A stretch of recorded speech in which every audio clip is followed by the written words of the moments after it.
రోజుకి నాకు చాలా కోపం తెప్పిస్తున్నాడు. ఈ బ్రెయిన్ గాడికి ఏమైందిరా? వేడి చేసిందా?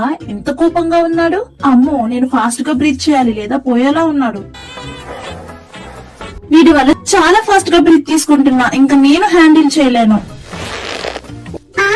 ఏమైందిరా? లోపల బాడీ మొత్తం స్టిఫ్ అయిపోయింది. నేను మూవ్ అవ్వలేకపోతున్నా. ఏమైంది? నాకు పర్పుల్ గా మారిపోయాను. విషమేమైనా తాగాడా ఏంటి వీడు? నాకు తెలుసు వీడు పిరికేదవ. అయ్యో బాబు, నాకు కళ్ళు తిరుగుతున్నాయి. ఎవరైనా కాపాడండి. డాక్టర్ గారు, నా వైఫ్ కి ఏమైంది?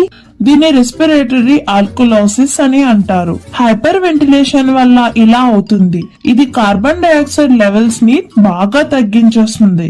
దీని వల్లే కోపంగా ఉన్నప్పుడు ఊపిరి తీసుకోవటం కష్టమవుతుంది. అందుకే కోపం తగ్గించి శాంతంగా ఉండండి.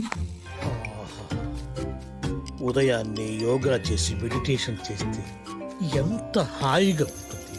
అస్సలు శబ్దమే ఉండదు, ప్రశాంతంగా ఉంటుంది. ఏమండి